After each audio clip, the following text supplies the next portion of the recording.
Hi friends, എല്ലാവർക്കും നിമിഷാസ് കിച്ചണിലേക്ക് സ്വാഗതം. ഇന്ന് ഞാൻ തയ്യാറാക്കുന്നത് നല്ല സോഫ്റ്റ് ആയിട്ടുള്ള പറോട്ടയാണ്, അതായത് കേരള ലേഡ് പറോട്ട. ഞാൻ യൂട്യൂബ് ചാനൽ തുടങ്ങി കുറച്ച് കഴിഞ്ഞപ്പോഴേക്കും എൻ്റെ അടുത്ത് പലരും ചോദിച്ചിരുന്നു കേരള പറോട്ട തയ്യാറാക്കാൻ പറഞ്ഞിട്ട്. അപ്പൊ നമുക്ക് എല്ലാവർക്കും തന്നെ അറിയാലോ, നമ്മൾ സാധാരണ വീട്ടിലുണ്ടാക്കുന്ന ഒരു ഐറ്റം അല്ല ഈ പൊറോട്ട എന്ന് പറയുന്നത്. ഞാൻ ഈ കേരള പൊറോട്ട ആദ്യമായിട്ട് ഉണ്ടാക്കുന്നത് കണ്ടിരിക്കുന്നത് എൻ്റെ ഹസ്ബൻഡിന്റെ ഒരു ഫ്രണ്ടാണ്, ഗിരീഷ് എന്നാണ് പേര്. അവർക്ക് നാട്ടിൽ ഹോട്ടലുണ്ട്. അപ്പോൾ അങ്ങനെയാണ് ആള് അത് പഠിച്ചത്. നല്ല അടിപൊളിയായിട്ട് ഉണ്ടാക്കും. ആളായിട്ട് ഫില്ലാണ് വർക്ക് ചെയ്യണത്. കുക്കിങ്ങിനോട് നല്ലൊരു പാഷനുള്ള ഒരാളാണ്. അതിനു മുമ്പ് നമ്മളിപ്പോ പുറത്തൊക്കെ റെസ്റ്റോറൻറ്റ്സിലൊക്കെ പോകുമ്പോൾ ഓപ്പൺ കിച്ചണൊക്കെ ആണെന്നുണ്ടെങ്കിൽ നമുക്ക് കാണാൻ പറ്റൂല എങ്ങനെ ഉണ്ടാക്കാന്ന്. പക്ഷെ കുഴക്കണ പ്രൊസീജിയേഴ്സ് ഒന്നും ഞാൻ അങ്ങനെ കണ്ടിട്ടില്ല. ഓരോ സ്റ്റെപ്പ് കഴിയുമ്പോഴും റെസ്റ്റ് ചെയ്യാൻ വെച്ചതിന് ശേഷമാണ് ഇത് ഉണ്ടാക്കണത്. ശരിക്കും പല പ്രാവശ്യം ഉണ്ടാക്കി, പക്ഷെ ആദ്യത്തെ പ്രാവശ്യമൊക്കെ ഉണ്ടാക്കിയപ്പോൾ ഫെയിലായി, അത്രയ്ക്ക് നന്നായില്ല. പക്ഷെ ഞാൻ വീറ്റ് പൊറോട്ട ഉണ്ടാക്കാറുണ്ട്.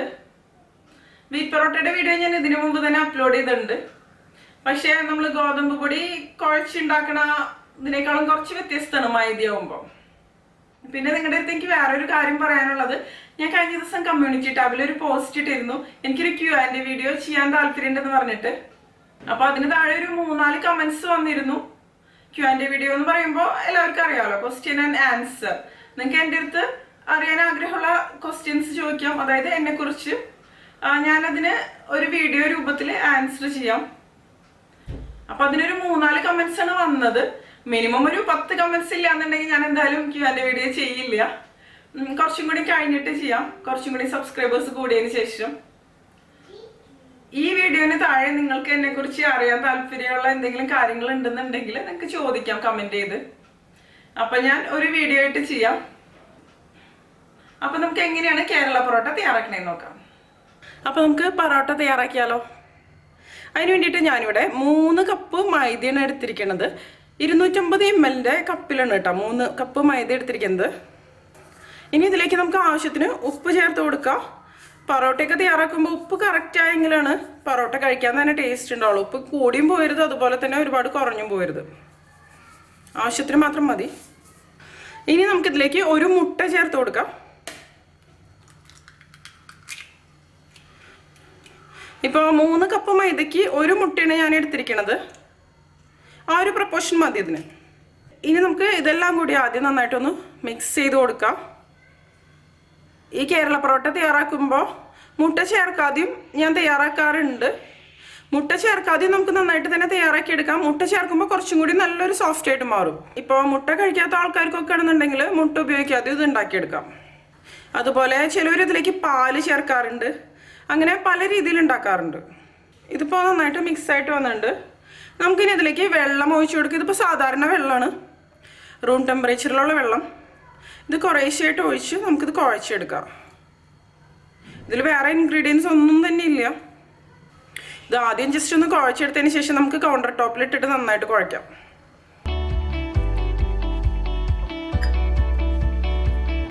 ഇതിന് നമുക്ക് കൗണ്ടർ ടോപ്പിലേക്ക് ഇട്ട് കൊടുക്കാം. നമുക്ക് പ്ലേറ്റിൽ ഇത് പ്രോപ്പറായിട്ട് കുഴച്ചെടുക്കാൻ തന്നെ ബുദ്ധിമുട്ടാണ്. ഈ ഡോ നന്നായിട്ട് തന്നെ കുഴച്ചെടുക്കാൻ നമ്മൾ കുഴക്കണതിനനുസരിച്ചിരിക്കും ഇതിൻ്റെ ടേസ്റ്റ്. നമ്മളുടെ മാക്സിമം ശക്തി എടുത്ത് കുഴയ്ക്കുക. കുറച്ച് സമയമുള്ളപ്പോഴൊക്കെ ഉണ്ടാക്കണതായിരിക്കും നല്ലത്. പെട്ടെന്ന് ധൃതി പിടിച്ചുണ്ടാക്കി കഴിഞ്ഞാൽ ശരിയാവില്ല. ഞാനിപ്പോൾ ഇതൊരു 20 മിനിറ്റോളം കുഴച്ചെടുത്തിട്ടുണ്ട്. ഇത് മതി, നല്ല സോഫ്റ്റ് ആയിട്ട് തന്നെ വന്നിട്ടുണ്ട്. അതായത് ഇപ്പോൾ ഞാനൊരു പാത്രത്തിൽ വെച്ച് കൊടുത്തിട്ടുണ്ട്. ഇനി ഇതിൻ്റെ മുകളിലേക്ക് നമുക്ക് കുറച്ച് ഓയിൽ ഒഴിച്ച് കൊടുക്കാം. ഞാനിപ്പോൾ ഇവിടെ എടുത്തിരിക്കുന്നത് സൺഫ്ലവർ ഓയിലാണ് കേട്ടോ. ഇത് ഡ്രൈ ആയിട്ട് വരാതിരിക്കാൻ വേണ്ടിയിട്ടാണ് നമ്മൾ ഇതിൻ്റെ മുകളിലേക്ക് ഇങ്ങനെ ഓയിൽ ഒഴിച്ച് കൊടുക്കുന്നത്. അല്ലാന്നുണ്ടെങ്കിൽ നമ്മളിത് കുറച്ച് സമയം മാറ്റി വെച്ച് കഴിഞ്ഞ് തുറന്ന് നോക്കുമ്പോഴേക്കും ഇത് നന്നായിട്ട് ഡ്രൈ ആയിട്ടുണ്ടാവും. ഇനി ഇത് നമുക്കൊന്ന് അടച്ചു വെക്കാം. മിനിമം ഇതൊരു 1/2 മണിക്കൂർ ഇതുപോലെ വെക്കുക. സമയം ഉണ്ടെന്നുണ്ടെങ്കിൽ 1 മണിക്കൂർ വരെ നിങ്ങൾക്ക് ഇതുപോലെ വെക്കാം. അതിനുശേഷം നമുക്ക് ബാക്കി പരിപാടികൾ ചെയ്യാം. ആ സമയം കൊണ്ട് നമുക്ക് കൗണ്ടർ ടോപ്പൊക്കെ ഒന്ന് ക്ലീൻ ചെയ്ത് എടുക്കാം. നമ്മളിത് 1/2 മണിക്കൂർ ഇതുപോലെ മാറ്റി വെച്ചില്ല എന്നുണ്ടെങ്കിൽ നമ്മുടെ പൊറോട്ട കഴിക്കാൻ തീരെ ടേസ്റ്റ് ഉണ്ടാവില്ല, തീരെ സോഫ്റ്റ് ആയിട്ട് വരില്ല. ഞാൻ ആ ഒരു രീതിയിലും ഉണ്ടാക്കി നോക്കിയിട്ടുണ്ട്. പെട്ടെന്ന് തന്നെ അപ്പം തന്നെ ഉണ്ടാക്കി കഴിഞ്ഞാൽ നമുക്ക് അത്രയ്ക്കൊരു നന്നായിട്ട് കിട്ടില്ല, നല്ലൊരു സ്ട്രക്ചർ കിട്ടില്ല എന്ന് തന്നെ പറയാം. ഇപ്പോൾ 1/2 മണിക്കൂർ കഴിഞ്ഞു. ഞാൻ എന്താ കൗണ്ടർ ടോപ്പൊക്കെ ഒന്ന് ക്ലീൻ ചെയ്തിട്ടിട്ടുണ്ട്. ഇതിന് നമുക്കിനി പുറത്തോട്ട് എടുക്കാം. നമ്മളിതിൽ ഓയിൽ തേച്ച് വെച്ച കാരണം തീരെ ഡ്രൈ ആയിട്ടൊന്നും വന്നിട്ടില്ല. ഇനി നമുക്ക് ഒന്നും കൂടി ഒന്ന് കുഴച്ചെടുക്കാം. പൊറോട്ടയ്ക്ക് വേണ്ടിയിട്ട് നമ്മൾ കുഴച്ചെടുക്കുമ്പോൾ ഒരുപാട് ലൂസ് ആവാനും പാടില്ല, അതുപോലെ തന്നെ ഒരുപാട് ഹാർഡ് ആവാനും പാടില്ല. ഈ ഒരു രീതിയിലാണ് ഇത് ഉണ്ടാവേണ്ടത്. ഓക്കെ, ഇത് മതി. ഇതിപ്പോൾ കണ്ടില്ലേ, നല്ല സോഫ്റ്റ് ആയിട്ട് തന്നെ വന്നിട്ടുണ്ട്. ഇനി നമുക്കിതുപോലെ ഒന്ന് ഉരുട്ടിയെടുക്കാം. ഞാൻ ഇതിനു മുമ്പ് വീറ്റ് പൊറോട്ടയുടെ വീഡിയോ ചെയ്തിരുന്നു. അപ്പം മൈദ കഴിക്കാത്തവരുണ്ടെന്നുണ്ടെങ്കിൽ വീറ്റ് പൊറോട്ട ട്രൈ ചെയ്ത് നോക്കാം. പിന്നെ ഇതിപ്പോൾ വല്ലപ്പോഴും കഴിക്കുന്നതുകൊണ്ട് പ്രശ്നമൊന്നുമില്ല. വീട്ടിൽ ആരെങ്കിലും കുഴയ്ക്കാനുണ്ടെന്നുണ്ടെങ്കിൽ നല്ലതാണ്, നമുക്ക് പെട്ടെന്ന് തന്നെ പണി കഴിയും. നമ്മുടെ ഹസ്ബൻഡോ അങ്ങനെ ആരെങ്കിലും ഉണ്ടെന്നുണ്ടെങ്കിൽ അവരെ കൊണ്ട് കുഴപ്പിച്ച് കഴിഞ്ഞാൽ നമുക്ക് കുറച്ചും കൂടി ഈസി ആയിരിക്കും. ഇനി നമുക്ക് ഇതുപോലെ ഡിവൈഡ് ചെയ്തെടുക്കാം. ഈ ഒരു സൈസിലാണ് ഞാൻ എടുക്കുന്നത്. അടുത്ത ബോളും ഇതുപോലെ തന്നെ നമുക്ക് എടുക്കാം. ഇതിപ്പോൾ ഇങ്ങനെ എടുക്കാൻ പറ്റിയില്ലെങ്കിൽ കുഴപ്പമൊന്നുമില്ല കേട്ടോ. നമുക്ക് എങ്ങനെയാണ് ഇഷ്ടമെന്ന് വെച്ചാൽ ആ ഒരു രീതിയിൽ നമുക്ക് എടുക്കാം. ഞാനിപ്പോൾ കുറച്ച് വലിയ ബോൾസായിട്ട് തന്നെയാണ് എടുത്തിരിക്കുന്നത്. അതിന് ശേഷം വീണ്ടും ഇതുപോലെ തന്നെ ഒരു ബോളും കൂടി എടുക്കാം. ഇപ്പോൾ കണ്ടില്ലേ, ഞാനിത് 4 ബോൾസായിട്ടാണ് ഡിവൈഡ് ചെയ്ത് വെച്ചിരിക്കുന്നത്. ഇനി നമുക്ക് ഇതിൻ്റെ മുകളിൽ കുറച്ച് ഓയിൽ സ്പ്രെഡ് ചെയ്ത് കൊടുക്കാം. വളരെ കുറച്ച് മതി, ഇത് ഡ്രൈ ആയിട്ട് വരാതിരിക്കാൻ വേണ്ടിയിട്ടാണ്. അതിനുശേഷം ഇതൊരു 10 മിനിറ്റ് നമുക്കിതുപോലെ മാറ്റി വയ്ക്കാം, അടച്ചു വയ്ക്കാം കേട്ടോ. 10 മിനിറ്റിന് ശേഷം നമുക്കിത് ഉണ്ടാക്കിയെടുക്കാം. ഇപ്പോൾ 10 മിനിറ്റ് കഴിഞ്ഞു. ഇനി നമുക്കിതൊന്ന് പരത്തിയെടുക്കാം. ഞാൻ ഈ കൗണ്ടർ ടോപ്പിൽ കുറച്ച് ഓയിലൊന്ന് സ്പ്രെഡ് ചെയ്ത് കൊടുക്കുകയാണ്. ഇതിപ്പോൾ ഒട്ടിപ്പിടിക്കാതിരിക്കാൻ വേണ്ടിയിട്ടാണ് കേട്ടോ. ഇനി നമുക്ക് ഇതുപോലൊരു ബോൾ എടുക്കാം. അതിനുശേഷം നമുക്കിതൊന്ന് പരത്തിയെടുക്കാം. പരത്തിയെടുക്കുമ്പോൾ നമുക്ക് ഷേപ്പൊന്നും നോക്കേണ്ട ആവശ്യമൊന്നുമില്ല. മാക്സിമം നമുക്ക് എത്ര തിന്നായിട്ട് പരത്തിയെടുക്കാൻ പറ്റുമോ അത്ര തിന്നായിട്ട് നമുക്കിത് പരത്തിയെടുക്കാം. ഞാനിപ്പോൾ നീളത്തിലാണ് പരത്തിയെടുക്കുന്നത്. നീളത്തിലെടുക്കുന്നതായിരിക്കും നല്ലത്.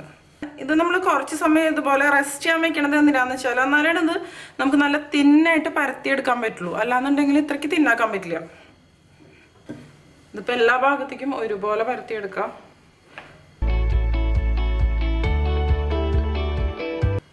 എല്ലാ ഭാഗവും ഒരുപോലെ തന്നെ തിന്നായിട്ട് വരണം. ഈ ഭാഗമൊക്കെ ഒരു നന്നായിട്ട് തിന്നായിട്ട് വന്നിട്ടുണ്ട്, പക്ഷെ അപ്പുറത്തെ ഭാഗം തിന്നായിട്ടില്ല.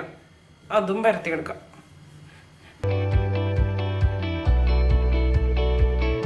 നമ്മൾ നന്നായിട്ട് പരത്തിയെടുക്കുമ്പോൾ ഇതുപോലെ ഇങ്ങനെ നിഴലടിച്ച് കാണണം. ആ ഒരു രീതിയിലാവണം. ഇതിപ്പോൾ ഞാൻ കംപ്ലീറ്റ് പരത്തിയെടുത്തിട്ടുണ്ട്. ഈ ഒരു രീതിയിൽ നല്ല തിന്നായിരിക്കണം. നമുക്ക് എത്ര തിന്നാക്കാൻ പറ്റുമോ ആ ഒരു രീതിയിൽ തന്നെ ഇത് തിന്നായിട്ട് വരണം. ഇതിപ്പോൾ നല്ല നീളത്തിലാണ് ഞാൻ പരത്തിയെടുത്തിരിക്കുന്നത്. ഇപ്പം ഏകദേശം എൻ്റെ കിച്ചൺ സ്ലാബിൻ്റെ ആ ഒരു വീതിയിൽ ഞാൻ പരത്തിയെടുത്തിട്ടുണ്ടത്. ഇനി നമുക്കിത് ഇതുപോലെ ഒന്ന് കട്ട് ചെയ്തെടുക്കാം, ഇതിൻ്റെ ഹാഫായിട്ട്.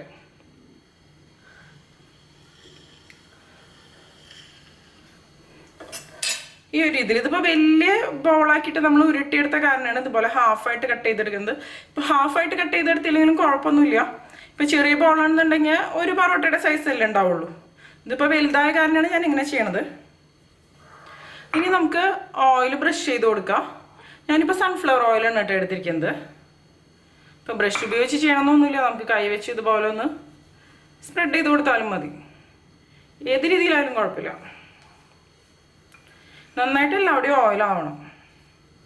ഇപ്പോൾ പൊറോട്ട എന്ന് പറയുമ്പോൾ എല്ലാവർക്കും അറിയാം, ഓയിലില്ലാതെ നമുക്ക് ഉണ്ടാക്കാൻ പറ്റില്ല. ഞാൻ വീറ്റ് പൊറോട്ട ഉണ്ടാക്കിയിരുന്ന സമയത്ത് കുറച്ച് പേരൊക്കെ ചോദിച്ചിരുന്നു ഇത്രയധികം ഓയിൽ ഉപയോഗിക്കുമെന്നൊക്കെ. ഇപ്പം ഞാൻ എല്ലാവരുടെയും ഓയിൽ തേച്ച് കൊടുത്തിട്ടുണ്ട്. ഇനി ഞാൻ ഇതിൻ്റെ മുകളിലേക്ക് കുറച്ച് മൈദ ഇട്ട് കൊടുക്കുകയാണ്. മൈദ ഒന്ന് സ്പ്രെഡ് ചെയ്ത് കൊടുക്കുകയാണ്. എന്തിനെങ്ങനെയാണ് ചെയ്യണേന്ന് വെച്ചാൽ ലേസ് കറക്റ്റായിട്ട് ഫോം ചെയ്യാൻ വേണ്ടിയിട്ടാണ്. ഒരുപാടൊന്നും വേണ്ട, അന്ന് അത്യാവശ്യം മാവും വേണം എല്ലാവരുടെയും. ഇനി നമുക്കിത് എടുക്കാം. ആദ്യത്തെ പീസ് പതുക്കെ എടുക്കാം. അപ്പോൾ നമ്മൾ കട്ട് ചെയ്ത് ഇട്ടിട്ടുണ്ടല്ലോ, അത് കാരണം എടുക്കാൻ എളുപ്പമായിരിക്കും. ഒരു ഭാഗത്തുനിന്ന് പിടിച്ച് പതുക്കെ ഒന്ന് പൊന്തിച്ച് കൊടുക്കാം. അതിനുശേഷം നമുക്കിത് ഇതുപോലെ മുകളിലേക്ക് ഇങ്ങനെ പൊന്തിച്ചെടുക്കാം. എടുത്തതിന് ശേഷം ഇതുപോലെ മാക്സിമം ഒന്ന് സ്ട്രെച്ച് ചെയ്ത് കൊടുക്കാം. ഈ ഒരു രീതിയിൽ ഇതുപോലെ നമ്മൾ പേപ്പർ ഫാനൊക്കെ ഉണ്ടാക്കില്ലേ, ആ ഒരു രീതിയിലാണ് നമ്മൾ എടുക്കേണ്ടത്. എന്നിട്ട് ഇതിൻ്റെ മുകളിലും നമുക്ക് ഓയിൽ സ്പ്രെഡ് ചെയ്ത് കൊടുക്കാം. അതിനുശേഷം കുറച്ച് മൈദയും കൂടി ഇതിൻ്റെ മുകളിലേക്ക് ഇട്ട് കൊടുക്കാം. അതിനുശേഷം ഇതുപോലെ കയ്യിൽ വെച്ച് ഇതുപോലെ ഇങ്ങനെ ചുരുട്ടി കൊടുക്കാം.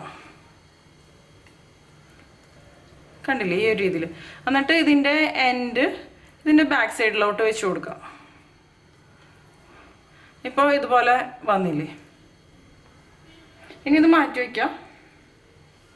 അതിനുശേഷം ഞാൻ ഇതിൻ്റെ മുകളിലും കുറച്ച് ഓയിലൊന്ന് സ്പ്രെഡ് ചെയ്ത് കൊടുക്കുന്നുണ്ട്. അല്ലാന്നുണ്ടെങ്കിൽ ഇത് ഡ്രൈ ആയിട്ട് മാറും. ഇതെല്ലാം ഇതുപോലെ ആക്കിയതിന് ശേഷം അവസാനമാണ് നമ്മൾ പരത്തിയെടുക്കണുള്ളൂ. അടുത്തതും ഇതുപോലെ തന്നെ എടുക്കാം. ഇത് മാക്സിമം ഒന്ന് സ്ട്രെച്ച് ചെയ്ത് കൊടുക്കുക. അതിന് ശേഷം ഇതിൻ്റെ എൻ്റെ കയ്യിലെടുക്കാം. എന്നിട്ട് ഇതാ ഇതുപോലെ ചുറ്റി കൊടുക്കാം, ഈ ഒരു രീതിയിൽ. ഇതിനി നമുക്ക് മാറ്റി വയ്ക്കാം. ഇതിൻ്റെ മുകളിലും ഞാൻ ഓയിൽ സ്പ്രെഡ് ചെയ്ത് കൊടുക്കണം. ഇതുപോലെ തന്നെ നമുക്ക് അടുത്തതും പരത്തിയെടുക്കാം. എന്നിട്ട് വീണ്ടും ഈ ഒരു രീതിയിൽ കയ്യിലിങ്ങനെ ചുറ്റിയെടുക്കാം.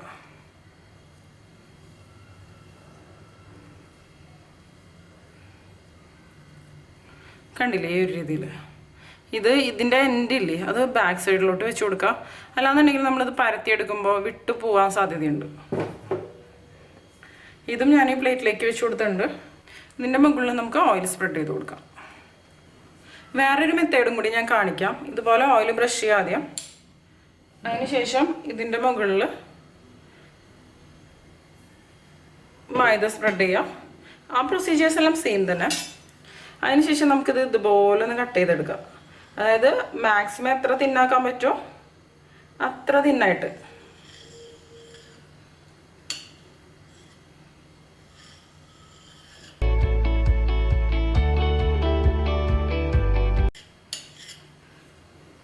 അതിനുശേഷം ഇതുപോലെ എടുക്കാം. എടുക്കുമ്പോൾ എന്തെങ്കിലും കത്തിയോ അങ്ങനെ എന്തെങ്കിലും ഉപയോഗിച്ചൊന്ന് ഇതുപോലെ ഒന്ന് റോൾ ചെയ്ത് കൊടുത്താൽ മതി.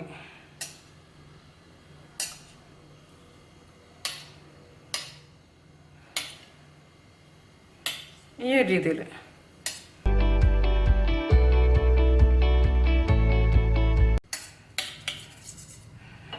ഇത് ഞാനിതുപോലെ റോൾ ചെയ്തെടുത്തിട്ടുണ്ട്. ഇതിൻ്റെ മുകളിലും കുറച്ച് ഓയിലൊന്ന് സ്പ്രെഡ് ചെയ്ത് കൊടുക്കാം. അതിനുശേഷം കുറച്ച് മൈദ കൂടി ഇതിൻ്റെ മുകളിൽ സ്പ്രെഡ് ചെയ്യാം, എല്ലാ ഭാഗത്തും തിരിച്ചിട്ട് കൊടുത്തിട്ടും അതുപോലെ തന്നെ ചെയ്യാം. അതിനുശേഷം ഇതും ഒന്ന് സ്ട്രെച്ച് ചെയ്തെടുക്കാം. എന്നിട്ട് നമ്മൾ നേരത്തെ ചെയ്തില്ലേ ആ സെയിം മെത്തേഡ് തന്നെ.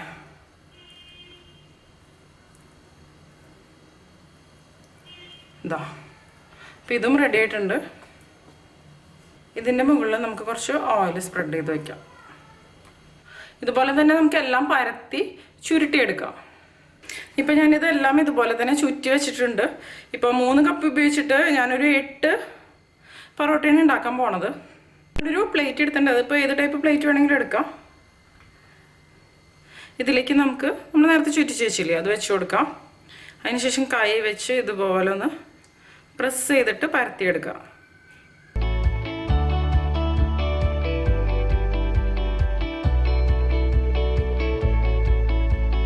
ഇതൊരു മെത്തേഡ്. കണ്ടില്ലേ, ഇതിപ്പോൾ ഞാൻ അതുപോലെ പരത്തിയെടുത്തിട്ടുണ്ട്. ഇതുപോലെ തന്നെ നമുക്ക് എല്ലാം പരത്തിയെടുക്കാം. അടുത്തൊരു ബൗൾ എടുത്തു. ഈ സെയിം മെത്തേഡ് തന്നെ. ഒരുപാട് തിക്കായിട്ടും വേണ്ട, എന്നാൽ ഒരുപാട് തിന്നായിട്ടും വേണ്ട. ആ ഒരു രീതിയിലാണ് നമ്മളിത് പരത്തിയെടുക്കേണ്ടത്. ഇപ്പോൾ തന്നെ ലേസൊക്കെ ശരിക്കും തെളിഞ്ഞ് കാണുന്നുണ്ട്. കുക്കായിട്ട് വരുമ്പോൾ ഒന്നും കൂടി നന്നായിട്ട് വരും. ഇപ്പോൾ കണ്ടില്ലേ, എല്ലാം ഞാൻ ഇതുപോലെ തന്നെ പരത്തിയെടുത്തിട്ടുണ്ട്. 2 എണ്ണം ഞാൻ പ്ലേറ്റിൽ പരത്തിയെടുത്തു. ബാക്കി ഞാൻ കൗണ്ടർ ടോപ്പിൽ പരത്തിയെടുത്തിട്ടുണ്ട്. ഇനി നമുക്കിതെല്ലാം ഒന്ന് ചുട്ടെടുക്കാം. ഞാനിവിടെ ഒരു തവ ചൂടാക്കാൻ വേണ്ടിയിട്ട് വെച്ചിട്ടുണ്ട്. ഇതിലേക്ക് കുറച്ച് ഓയിലൊന്ന് ബ്രഷ് ചെയ്ത് കൊടുക്കാം. ഇപ്പോൾ തവ ചൂടായിട്ട് വന്നിട്ടുണ്ട്. ഇതിലേക്ക് ഞാൻ ഈ പൊറോട്ട ഇട്ട് കൊടുക്കുകയാണ്. ഇതിപ്പോൾ ഒരുപാട് വലിപ്പമുള്ളതല്ല, ഒരു മീഡിയം സൈസായിട്ടുള്ള പൊറോട്ടയാണ് ഞാൻ ഉണ്ടാക്കിയെടുത്തിരിക്കുന്നത്. ഇത് തിരിച്ചും മറിച്ചിട്ടിട്ട് നമുക്കിത് കുക്ക് ചെയ്തെടുക്കണം. ഞാൻ ഒന്ന് തിരിച്ചിട്ട് കൊടുക്കുകയാണ്. കുക്കായിട്ട് വരുമ്പോൾ ഇതിൻ്റെ ലെയേഴ്സ് ഒന്നും കൂടി ഒന്ന് തെളിഞ്ഞിട്ട് വരും. ഇതിൻ്റെ മുകളിൽ കുറച്ച് ഓയിലൊന്ന് സ്പ്രെഡ് ചെയ്ത് കൊടുക്കാം. വീണ്ടും തിരിച്ചിടുക. ഈ ഭാഗത്ത് ഞാൻ കുറച്ച് ഓയിലൊന്ന് സ്പ്രെഡ് ചെയ്ത് കൊടുക്കണം. ഇതിപ്പോൾ പൊറോട്ട ആയ കാരണം കറക്റ്റായിട്ട് തന്നെ കുക്കായിട്ട് വരണം. ഇതിൻ്റെ ഉൾഭാഗമൊക്കെ നന്നായിട്ട് കുക്കായിട്ട് വരണം. ഒരു ഗോൾഡൻ ഷെയ്ഡായിട്ട് വരും നന്നായിട്ട് കുക്കായിട്ട് വരുമ്പോൾ. ഇപ്പോൾ കണ്ടില്ലേ, ലേസൊക്കെ ശരിക്കും തെളിഞ്ഞ് വന്ന് തുടങ്ങിയിട്ടുണ്ട്. പിന്നെ നമ്മളിത് അവസാനം ഒന്ന് അടിച്ചെടുക്കും. ഹൈ ഫ്ലെയിമിൽ വെച്ചിട്ട് പെട്ടെന്ന് കുക്ക് ചെയ്തെടുക്കരുത്. ഒരു മീഡിയം ഫ്ലെയിമിൽ വെച്ചിട്ട് കുക്ക് ചെയ്തെടുക്കാം. ഇതുപോലെ നല്ലൊരു കളർ വരണം. കണ്ടില്ലേ, കുക്കായിട്ട് വന്നപ്പോഴേക്കും ഇത് ലേസൊക്കെ വിട്ട് തുടങ്ങിയിട്ടുണ്ടെങ്കിൽ നമ്മളിത് ഒന്ന് അടിച്ചെടുക്കുമ്പോഴേക്കും നന്നായിട്ട് തന്നെ ലേസ് ഫോം ചെയ്യും. ഇത് മതി, ആവശ്യത്തിന് കുക്കായിട്ടുണ്ട്. ഞാനിത് എടുത്ത് മാറ്റുകയാണ്. ഞാൻ അപ്പുറത്തെ അടുപ്പിൽ ഒരു തവയും കൂടി വെച്ച് കൊടുത്തിട്ടുണ്ട്. അപ്പോൾ പെട്ടെന്ന് തന്നെ നമുക്ക് ഇത് റെഡിയാക്കി എടുക്കാം. ഇതിലേക്ക് നമുക്ക് അടുത്ത പൊറോട്ടയും ഇട്ട് കൊടുക്കാം. 2 തവ വെച്ച് നമ്മൾ ഒരേ സമയം ചെയ്യുമ്പോൾ നമുക്ക് പെട്ടെന്ന് തന്നെ അടിച്ചെടുക്കാൻ പറ്റും. കാരണം അടിച്ചെടുക്കുമ്പോൾ അത്യാവശ്യം ചൂടുണ്ടാവണം. പെട്ടെന്ന് തന്നെ കുക്കിങ് കഴിയും.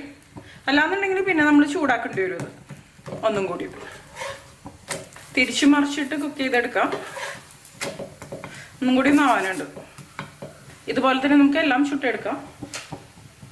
ഞാൻ അടുത്തത് ഇട്ട് കൊടുക്കുകയാണ്. ഇതിപ്പോൾ ലാസ്റ്റത്തെ പൊറോട്ടയാണ്. ഇത് കുക്ക് ചെയ്തെടുക്കുമ്പോൾ നമ്മളെപ്പോഴും ലോ ടു മീഡിയം ഫ്ലെയിമിൽ വെച്ചിട്ട് കുക്ക് ചെയ്തെടുക്കുക. ഹൈ ഫ്ലെയിമിൽ വെച്ച് കഴിഞ്ഞാൽ പുറം ഭാഗം പെട്ടെന്ന് തന്നെ കരിഞ്ഞു പോകും. പക്ഷേ ഉൾഭാഗം ശരിക്കും അങ്ങോട്ട് കുക്കായിട്ടുണ്ടാവില്ല. അതുപോലെ ഈ ഒരു ഗോൾഡൻ ഷെയ്ഡ് കിട്ടാനും ബുദ്ധിമുട്ടായിരിക്കും. കണ്ടില്ലേ, ഇപ്പം തന്നെ ലേസൊക്കെ ഇതുപോലെ വിട്ട് വരുന്നുണ്ട്. ഇനി നമുക്കിതൊന്ന് അടിച്ചെടുക്കാം. ചൂട് വേണം, എന്നാലാണ് കറക്റ്റായിട്ട് വരുള്ളൂ. ഈ ഒരു ഇതിൻ്റെ 2 വശങ്ങളിൽ ഇതുപോലെ ഒന്ന് അടിച്ചെടുക്കുക. അപ്പോൾ ലേസ് കറക്റ്റായിട്ട് വിട്ട് വരും. ഇതിപ്പോൾ കണ്ടില്ലേ, നന്നായിട്ട് തന്നെ ലേസ് ഫോം ചെയ്തിട്ടുണ്ട്. കണ്ടില്ലേ, നമ്മളിതിപ്പോൾ ഇതുപോലെ പൊന്തിച്ച് നോക്കുമ്പോൾ കാണാൻ പറ്റും നമുക്ക് ലേസ്. അതുപോലെ ഇത്ര തിന്നായിട്ട് വരണത് നമ്മളിത് മാക്സിമം പരത്തിയെടുക്കണതിൻ്റെ ഒരു ഇതാണ്. ഇത്രയേ കട്ടി പാടുള്ളൂ. ഇത് തിക്ക് ആയി കഴിഞ്ഞ് കഴിഞ്ഞാൽ പൊറോട്ട കഴിക്കാൻ തീരെ ടേസ്റ്റ് ഉണ്ടാവില്ല. കട്ടി പോലെ ഇരിക്കും. ഈ ഒരു തിക്നെസ്സിൽ വന്നു കഴിഞ്ഞാൽ നല്ല ടേസ്റ്റ് തന്നെയായിരിക്കും. ഇത് പഠിച്ചെടുക്കുമ്പോൾ ഒന്ന് പൊടിഞ്ഞൊക്കെ പോവും, അത് കുഴപ്പമൊന്നുമില്ല.